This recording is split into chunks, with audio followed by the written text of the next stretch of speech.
So I just thought I'd do my review of the week's sports, give my opinions on some of the biggest stories that I've seen coming out in the world of sport in the last week or so. I'm going to be doing, oddly enough, a lot of boxing. Don't normally talk a lot about boxing, but there's just enough to talk about it here. I'm going to go through some Premier League matches, do a little bit of rugby again. Nothing too over the top, but we're going to talk about all of that. So starting with boxing, just because I've got quite a lot to go through.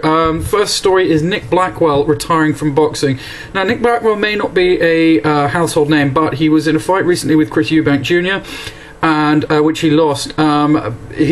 He was Eubank won the fight with a 10th round stoppage of Blackwell, following on from advice from the ring doctor.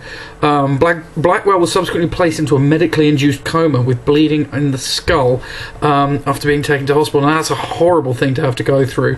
Blackwell announced that he'd love to stay in the sport, but he couldn't put himself or his family through this kind of incident again. So I believe he will find a way to remain within boxing. Obviously, he will not be fighting competitively, and I just got to say I wish him all the best, and I hope for a full recovery and a full and long life for him. Next one I'm going to talk about Conor McGregor's supposed retirement. I'm not really, actually I say I'm going to talk about it. I'm not. It's a nothing story in my opinion. Both sides have their opinions on it, and I believe this is just PR. I just can't see it being anything else. McGregor's not going to walk away from something as lucrative as this, and I doubt the UFC are going to want to lose one of their most lucrative fighters. I agree with Conor McGregor's point that his main focus should be his training, absolutely, and that he shouldn't be focusing on the PR. I have some sympathy with that, but at the end of the day, he would not be the household name he is now if it wasn't for that PR and having to do all of the all of these press conferences and everything. So you can't have your cake and eat it, sunshine. That's all I'm going to say on it. It's just publicity. Moving on next, it's been announced that Anthony Joshua is going to fight Dominic Breazeale. That's going to be an interesting matchup for Joshua. As this is going to take place in the O2 Arena and on the 25th of June, so there's not much of a turnaround since his last fight. Now, Breazeale is also unbeaten in his 17 fights, and he has 15 knockouts, which compared with Joshua's 16 fights with 16 knockouts should make for a really good matchup. Now, I must admit, I don't know a huge amount about Breazeale, but his record does speak quite highly for himself.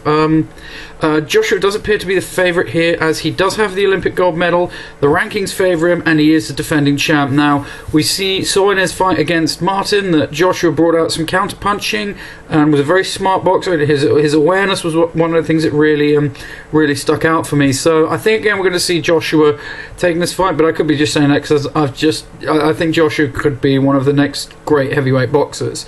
And the final boxing story I'd like to talk about is the Gennady Golovkin. Now, Golovkin maintains his dominance of the middleweight division with a second round knockout of Dominic Wade in California. Now, Golovkin sent Wade to the canvas 3 times in the second round, forcing the referee to call the fight. Now, Dominic Wade was also unbeaten as well, and I'm just so impressed that an unbeaten fighter can be knocked to the canvas 3 times in the second round. Now, Golovkin is now unbeaten with 32 knockouts from 35 bouts, I should say, which is an over 90% knockout rate, and that is phenomenal. You just don't see those stats anymore. Golovkin does really seem to be just untouchable, and I can't see any other boxers in his division capable of beating him, and I don't see. I think he will be the undisputed champ without a shadow of a doubt. Now I'm going to move on to the football. First up, I'm going to talk about, I'm going to focus on the Premier League matches. Now, Sunderland versus Arsenal. Now, Sunderland somehow came away with a 0-0 draw with Arsenal at the Stadium of Light. Now, for Sunderland, they're going to be very, very, very happy with that point. I think if you'd offered them the 0-0 draw before, they'd have bitten your arm off for it. Especially with Newcastle picking up a point against Liverpool. Again, extremely disappointing for Arsenal. They just cannot stick the ball in the back of the net. They lose even more ground in the top 4 battle, and they've got to win all of their remaining matches if they want to have any chance of finishing above City and securing a guaranteed Champions League place. They are definitely not getting Spurs now.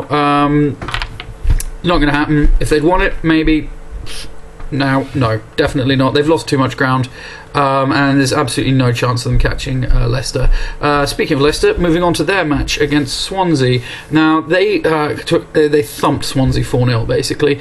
Hugely important win for Leicester, especially with losing Jamie Vardy to a red card in the previous match. But this really didn't seem to faze Leicester at all. Joa got a double and goals from Mahrez. Obviously, he's just does what he wants at the moment, and Albrighton secured a really comfortable win for them. Now this now means that Leicester only need to get 5 points from their last 4 games to secure the Premier League title.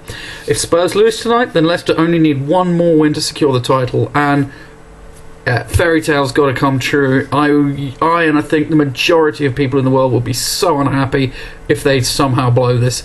But come on, Leicester, I think everyone's pulling for you to do this one.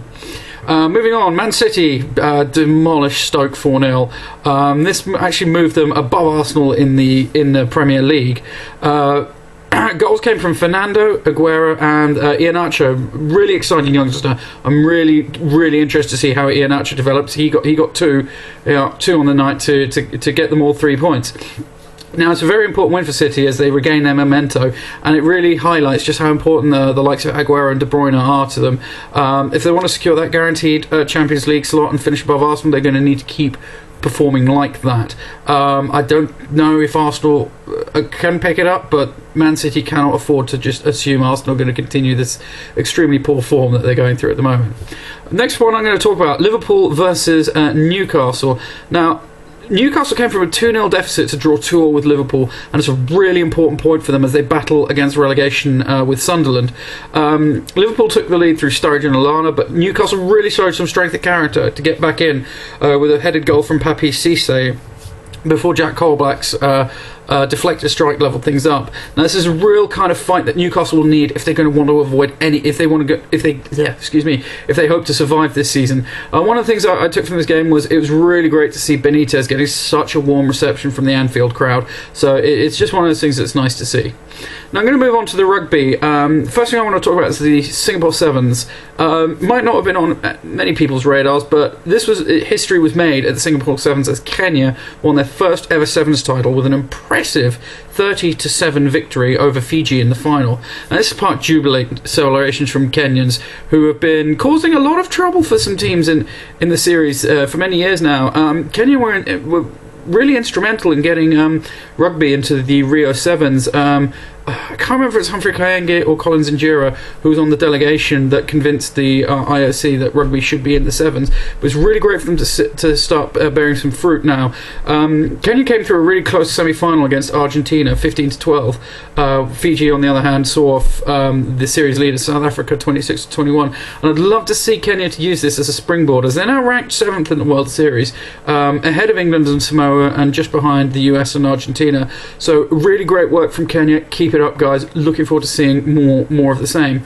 And finally, in European rugby, we see that we're going to see a Saracens versus Racing Metro final. Now, this is going to be quite interesting, as Leicester were sort of bidding to get back into the final. They used to be really dominant in this tournament, and they haven't been for many years now.